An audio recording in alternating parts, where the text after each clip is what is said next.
my stepson Kevin, whom I began living with after remarrying. Kevin had never accepted me as his mother from the beginning, causing me years of hardship. Divorce Dad and get out of this house. Kevin hurled these words at me mockingly as I stood there silently. When I heard Kevin's words, what I felt was not anger, but pity. He had finally crossed a line that should never be crossed. After all the hard work I went through, he managed to get a recommendation to a prestigious university. With his careless words, my husband's conniving son was going to lose everything. "All right," I responded quietly, and my husband David, who had been watching from the background, pushed a piece of paper into my hand with a gleeful smile. "This will make a great gift for Kevin's acceptance. Fill this out and submit it today." It was a divorce paper. I could feel my body trembling at David's words. As I looked down, shaking, David coldly told me to leave. And with that, the door was mercilessly closed in my face. The words, "You reap what you sow," crossed my mind. Now, I had no reason to show them any leniency. Shaking with anger, I contacted someone to set my long-prepared plan into motion. Soon, David and Kevin would plunge headlong into the abyss. My name is Emily, a 47-year-old part-time housewife. Currently, I live with my husband, David, and my son, Kevin. I have been troubled by David's and Kevin's attitudes for years. However, David and I are both remarried, and Kevin is not my biological child. Therefore, David and I have been living together for about 10 years. When I was 32, I lost my first husband in an accident. I had no children with my first husband, so I thought I would have to live the rest of my life alone, and I was overwhelmed by its length. 5 years later, when I was 37, my boss, who had been taking care of me, suggested a matchmaking meeting with my current husband, David. At that time, I was throwing myself into work to overcome the grief of losing my first husband. To my boss, I must have seemed quite pitiful. "Just meet with him once. It's not a bad match for you." With that, my boss quickly set a date for the matchmaking meeting. I reluctantly agreed to my boss's somewhat forceful suggestion. I did so because my boss had been very helpful to me and my late husband, and we were close as a family. Even after my husband passed away, my boss was always there for me. Having lost my parents early and having no other relatives, my boss was like a father to me. Wanting to honor my boss, I decided to meet the man just once. On the day of the meeting, I went with my boss to the restaurant set up for the occasion. There, waiting for us, were David, his father Tom, and David's son Kevin. My boss and Tom introduced us to each other, and we began our meal in a friendly atmosphere. Since my boss and Tom were friends, they were chatting happily. "Yes, just as I heard, she is a wonderful woman," Tom said, nodding gently while looking at me. My boss chimed in enthusiastically. "Yeah, Emily is really diligent and trustworthy. She's a remarkable person who'd make anyone proud." As the two of them chatted animatedly, David, Kevin, and I quietly picked at our food. I glanced at David and Kevin and noticed they both looked a bit displeased. At that time, David had just gotten divorced, and his son Kevin was only 8. I assumed they were just nervous. Noticing my concern for David and Kevin, Tom spoke to me. "Kevin still needs a mother at his age. If you are willing, would you consider marrying David? Tom's pained request weighed heavily on my mind. However, having no experience raising children, I was unsure if I could raise an 8-year-old. However, my boss reassured me, saying, "Your kindness will be enough." Before I knew it, David proposed to me. I thought it was a bit soon and consulted my boss, who was thrilled. Furthermore, with Tom being very enthusiastic about the match, it became hard for me to refuse. In the end, I reluctantly accepted David's proposal, and we got married. Thus, I found myself marrying David and starting a life with Kevin and Tom. However, married life turned out to be very different from what I had imagined. At the beginning of our marriage, I tried to be close to David and Kevin. I asked about their favorite foods, and no matter how busy I was, I always prepared homemade meals for them after work. But the only one who appreciated my efforts was Tom. David and Kevin remained distant, offering no comments about the meals I made. Moreover, neither David nor Kevin talked to me, and I was bewildered by the lack of conversation in our home. To make matters worse, when they saw my belongings being moved in, they complained. I don't want you to bring in any more stuff. You're making the place feel cramped. If you bring in more things, there won't be room for Mom's stuff. In contrast to David's calm words, Kevin would hurl insults at me in a fit of rage. I didn't know how to handle Kevin, so I ended up staying silent. Seeing that I didn't argue back, Kevin started making more and more demands. David never reprimanded Kevin for his increasingly rude comments. Instead, David teamed up with Kevin and made accusatory comments towards me. That's right. You have too many unnecessary things, especially this watch. Why do you even have a man's watch? Are you cheating or something? David said as he tried to take one of the few pieces of jewelry I owned. I couldn't help but scream. Please stop. Don't say such awful things. That watch is my father's only keepsake. With tears in my eyes, I pleaded weakly, and David clicked his tongue while Kevin stuck his tongue out at me. Hey, Dad, I know something. Those kinds of watches can sell for a good price online. I saw it in a video yesterday. David smirked unpleasantly at Kevin's words and began laughing loudly. Oh yeah, maybe I should sell it for some extra cash. David said with a vile grin, and he tried to take the watch from my hand. Stop it. What do you think you're doing? Just as David was about to snatch the watch, Tom returned from being out and saw what was happening. He shouted at David and Kevin. David and Kevin shrank back and started mumbling excuses. It's nothing. We were just teasing her a bit, trying to bond. Yeah, this old lady cries too easily. Kevin said cheekily, but Tom reprimanded him harshly. She's not old lady. Emily has become your mother. Tom firmly placed his hands on Kevin's shoulders, looked him in the eye, and spoke in a strong tone.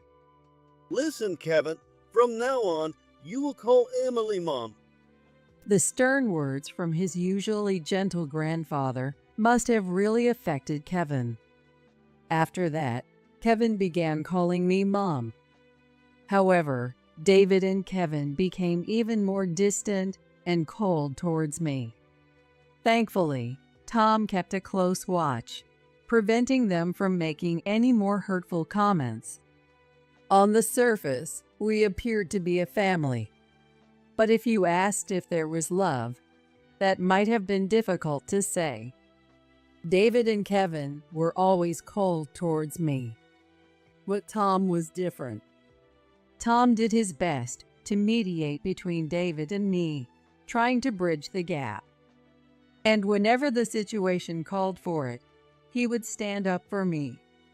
Emily, I'm sorry for always leaving the housework to you and for taking care of Kevin. No, it's all right. We are family after all. I would smile and answer gently to Tom's kind words. To be honest, my current life was full of hardships. But there was a reason I couldn't change the situation. In truth, Tom had a chronic illness, and it seemed to have worsened since we first met. Tom started missing work more often, and I took care of him during breaks from my job. David showed little interest in his ailing father, leaving most of the caregiving to me. If I were to leave, who would take care of Tom? Thinking this, I couldn't bring myself to abandon Tom and divorce David. Sure, one might think I shouldn't care about Tom since he isn't my blood relative, but I just couldn't think that way. In fact, I lost my father when I was a senior in high school. My mother had always been frail, and my father took care of her while working and raising me. When I was in high school, my mother, who had been bedridden, caught a cold and passed away. For the next 3 years until his death, my father worked tirelessly. In Tom, I saw a reflection of my father from those days. Back then, I was just a kid and couldn't do anything to help my father. I've lived with that regret ever since. So now, abandoning Tom was something I simply couldn't do. Perhaps Tom understood my feelings without me having to say anything. He treated me, who was devotedly caring for him, like his own daughter. I'm really glad Emily married David. David is a hopeless son, but please continue to stay by his side and support him. That became Tom's constant refrain. I always listened with mixed emotions. Even after nearly 6 years of marriage, David and Kevin's attitudes remained cold. The rift between us would likely never be bridged. But for Tom's sake, I turned a blind eye to many things and continued my current life. As long as Tom was there, I could manage to keep going. That's what I thought, until it happened. 7 years into our marriage. It was spring, just as Kevin was entering high school. Tom's chronic illness rapidly worsened, and he passed away. I felt as if I had lost a father for the second time and was consumed with grief every day. As I tearfully mourned Tom, David and Kevin spoke to me coldly. You're not even related by blood, so stop crying so dramatically. Are you after his inheritance? You're so annoying. That's exactly the kind of thing a pathetic old lady like you would think. Their words were so cruel that I couldn't help but argue back. What? We've lived together as a family all this time. Tom treated me like his own daughter. To me, Tom was real family. David turned a cold gaze towards me. Real family? No way. Kevin laughed loudly. After laughing, Kevin sneered. I've never thought of you as my mother, not even once. You're mistaken. I only married you because my dad told me to. David coldly added that I had always been a burden to him. I had suspected their true feelings for a while, but hearing it directly from them tore my heart to pieces. With Tom gone, David and Kevin revealed their true selves and started treating me like a housekeeper. Despite both of us working, David stopped contributing financially and left all the housework to me. As a result, I had to manage the living expenses with my own earnings alone. Things got even worse. Kevin started criticizing my housekeeping and became physically violent. Kevin would throw things at me and hurl insults, saying things like, "The food is terrible, and I don't like the way you fold the laundry." Their treatment of me worsened with each passing day. As their behavior escalated, I began to fear for my safety. Of course, I had thought about divorce. I consulted with trusted people many times and questioned myself repeatedly.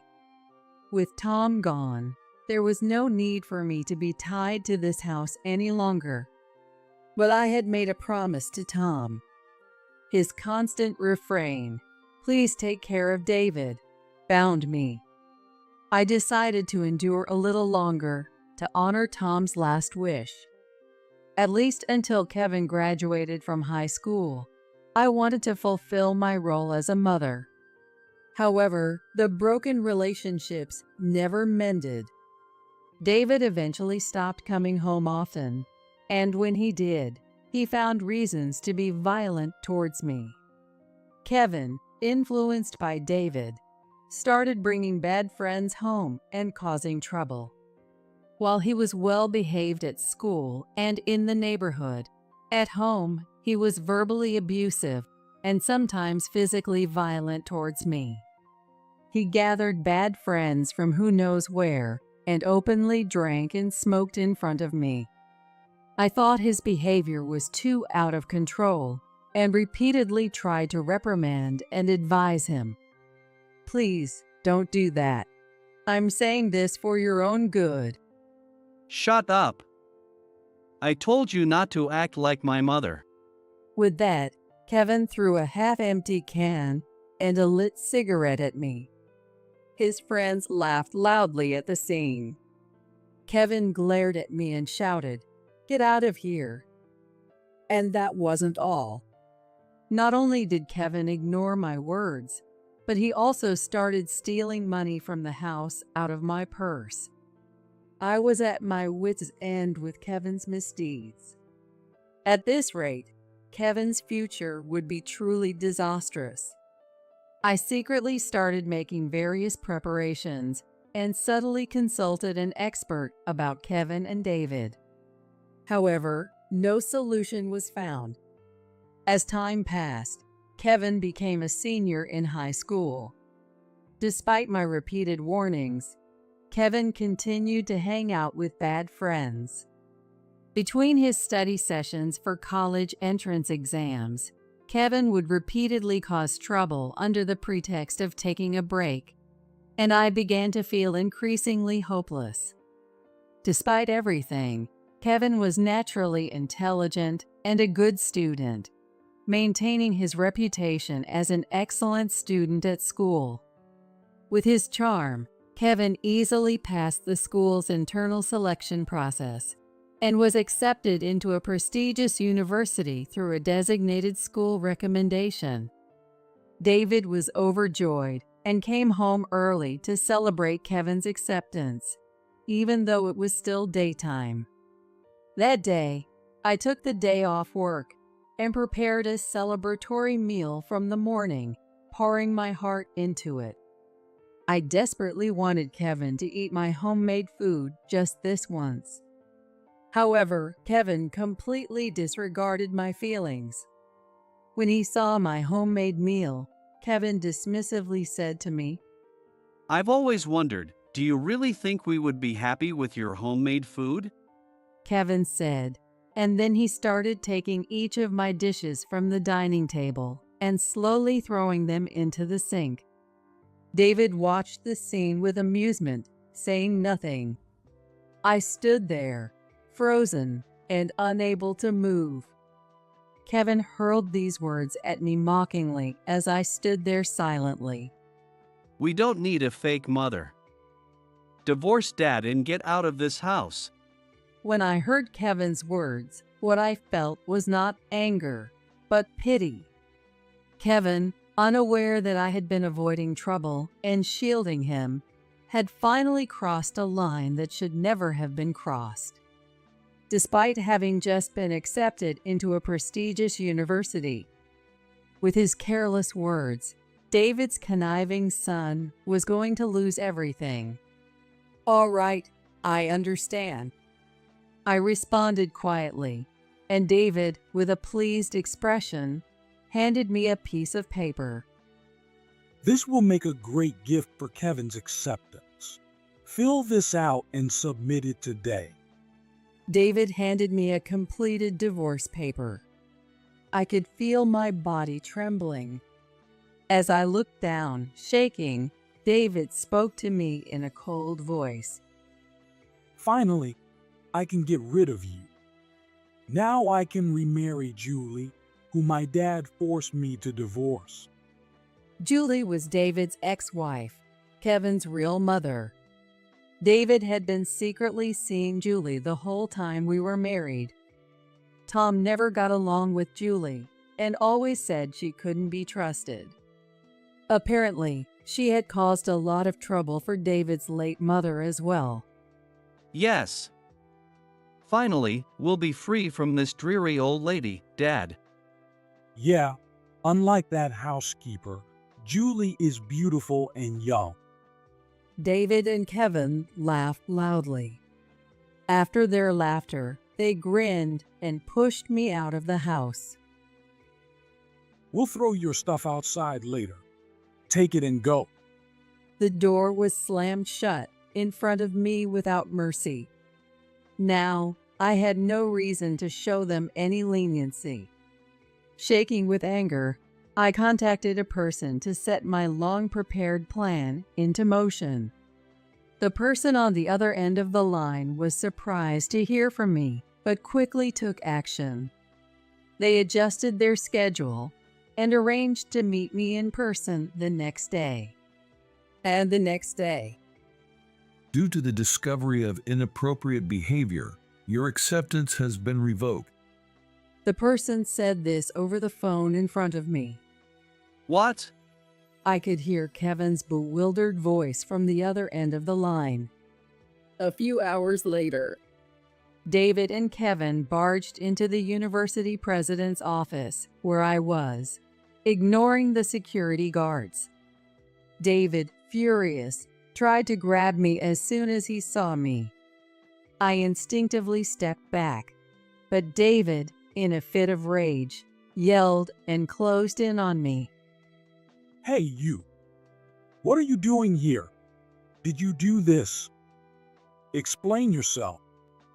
In fact, Kevin's acceptance was revoked due to his inappropriate behavior at home and elsewhere. It wasn't because I reported him, but rather due to videos posted on social media that had raised concerns.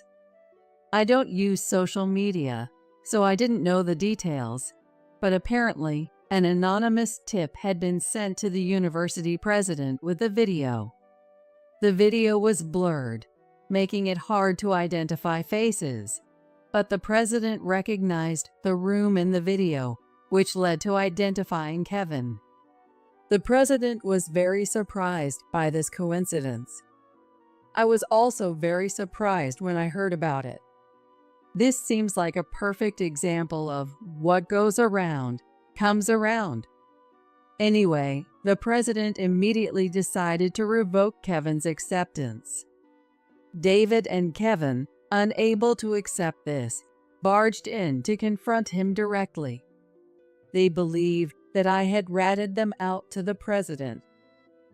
This woman is a compulsive liar.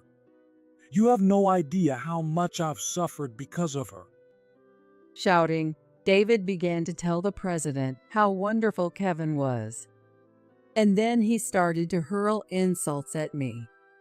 The president's temple twitched as he listened. Stop spouting nonsense. Finally, the president's patience snapped, and he reprimanded David. The president, Mark, was actually my late husband's brother. I had been secretly consulting Mark about Kevin all along. Mark had always treated me like a real sister, and after his brother, my first husband, passed away, he continued to care about me. I also trusted Mark and consulted him whenever I needed advice. Of course, I had told him everything about my remarriage to David and about Kevin. That's why Mark knew all about David and Kevin, as well as the layout and interior of the house we lived in. Mark was genuinely shocked when he saw the video of the accusation and recognized the house he knew. And at that moment, I had contacted him, so he made time to meet with me. I also reviewed the photos Emily took of Kevin's problematic behavior. It's clear who's lying. Saying this, Mark glared sharply at David and Kevin. Intimidated by Mark's authoritative presence and piercing gaze, David was left speechless. I added to the pressure by presenting a business card. Furthermore, I am demanding alimony and property division from you, David. From now on, all communications with me should go through this lawyer. My firm tone made the two fall silent. After glaring at me for a while, David suddenly made a bitter remark. Well, Kevin got into a prestigious university. He can get into another one even now. Kevin chimed in, echoing his father's sentiments. That's right. I wouldn't attend this university even if they begged me. With that, the two stormed out of the president's office. I let out a long breath I had been holding. Mark also exhaled deeply. As March came to an end, I received a call from Kevin. In fact, after that, Kevin was unable to get into the prestigious university he had hoped for. Because he thought he was guaranteed admission through the recommendation, he barely studied in the second half of his senior year. Naturally, his academic performance declined. Kevin, with his high pride, refused to attend any university that wasn't prestigious and decided to take a gap year. Furthermore, Julie, the woman David remarried, was beautiful, but also a spendthrift, an alcoholic, and in debt. Tom had forced David and Julie to divorce because of her debt and alcoholism. It seems David didn't know this, but Tom had told Julie to divorce in exchange for paying off her debts and giving her a settlement. After the divorce, Julie continued her spending habits, racking up more debt she couldn't repay. So she approached David and Kevin to remarry, seeing them as her financial saviors. Kevin tearfully complained to me about it. Mom yells at me, calling me a disappointment because I couldn't get into college. Sniffling, Kevin continued in a pleading voice. You're my real mom. Please help me and Dad. We've reached our limit. We're family, right? His sickeningly sweet voice sent shivers down my spine. What was he saying now? The nerve. Julie probably banked on Kevin's income after he graduated from a prestigious university. Kevin cried, saying that David had taken on a prohibited side job to pay off Julie's debts and had been fired from his major corporation. I'm sorry, but we're not family anymore. You were the ones who wanted it that way. Don't ever call me again. I rejected Kevin and coldly hung up the phone. 5 years passed. I had thrown myself into my work, climbing the career ladder and achieving significant success. One day, I was shocked to hear news of a bomb threat against Mark's University. The perpetrator was Kevin, whose life had allegedly spiraled out of control because he couldn't get into college. I learned this from Mark later. What a terrible grudge. Mark sighed wearily. I couldn't find any words to respond. Later, I heard from my lawyer that Kevin had been arrested by the police and that David and Julie had disappeared, leaving behind their debts. Tom, in the end, I couldn't keep my promise to you. On a bright and sunny day, I visited Tom's grave. While offering a prayer at his grave, I apologized. Tom was a kind person. Surely he would forgive me. I believed that and silently gazed at the clear sky.